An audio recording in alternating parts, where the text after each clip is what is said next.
If you add or subtract on the end, not under the square root, it moves it up or down.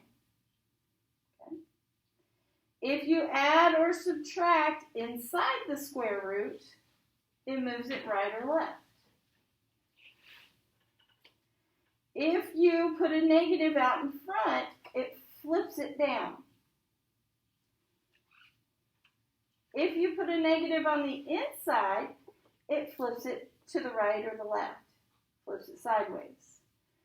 And if you multiply the outside by a number, then it dilates it, either vertically or horizontally, it just depends. Okay, so just looking at this. What is that negative in front of the x going to do, Cecilia?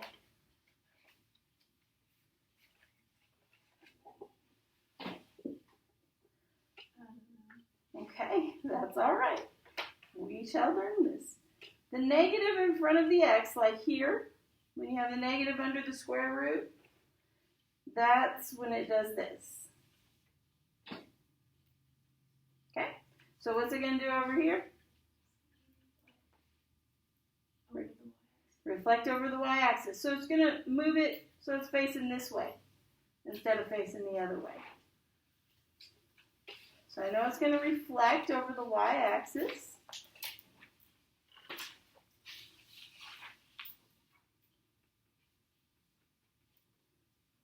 Good.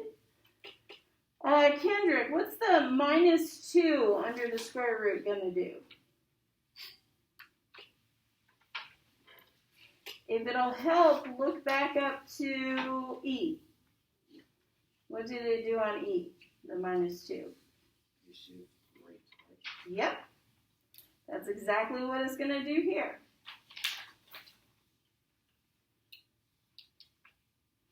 It shifts right 2.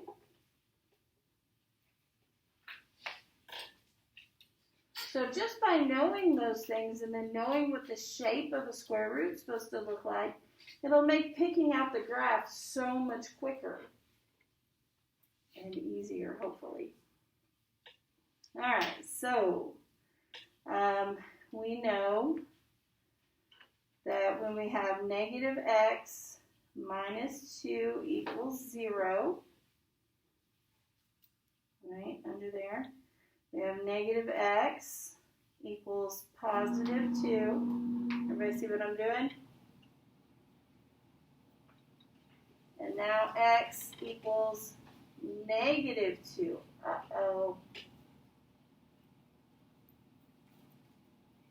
Why is this one, and I did this on purpose, why is this one, it has a -2 like the other one did. Why is this one not shifting right 2? This one says x equals negative 2. Why is it shifting left? Yes, because it was reflected because of that minus sign. So we need to go down here. You can just scribble it out. I just want to make you aware of that. Weird things happen.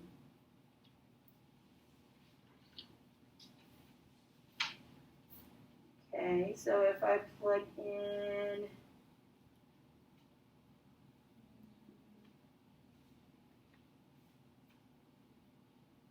-3, I get positive 3 minus 2. So it goes this way. It's still going to reflect to the left.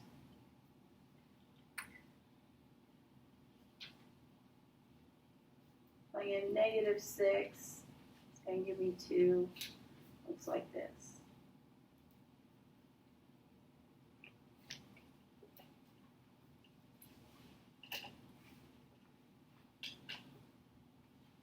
That one was a weird one.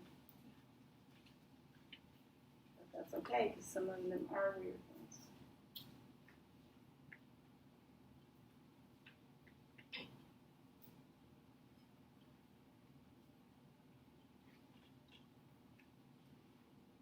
There it goes. Okay, the next one, multiply x by -1. So again, it's going to reflect over the y-axis.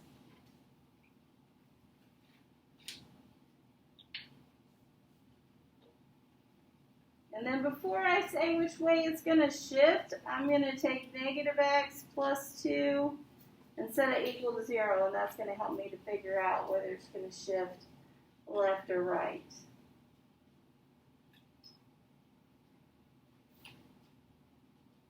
I subtract 2,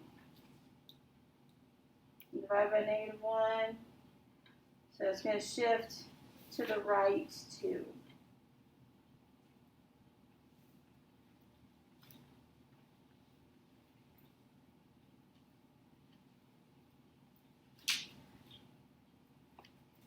Still going to be reflected across the y-axis. It's just going to be scooted to the right too.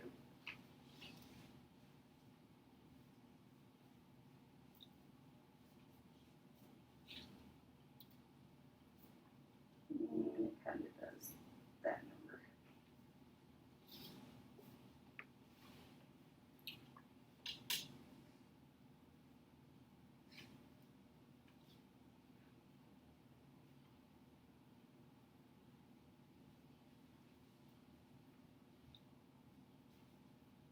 Questions? Yeah. All right. Okay, so the next one, it talks about, based on your observations, to predict out each of the graphs of functions would be different from the graph of f of x equals square root of x. So is it going to be scooted to the left, right? Is it going to reflect across the x, across the y? Things like that. Don't worry about the domain and range yet. We'll do that together. So see if you could do that first part, figure out which way it's going to shift. If you need to make XY charts, there's room there for that. Or you can just write shifting left, right, whatever. And then as you're doing that, I'm going to walk around and kind of try to fill in gaps if I need to.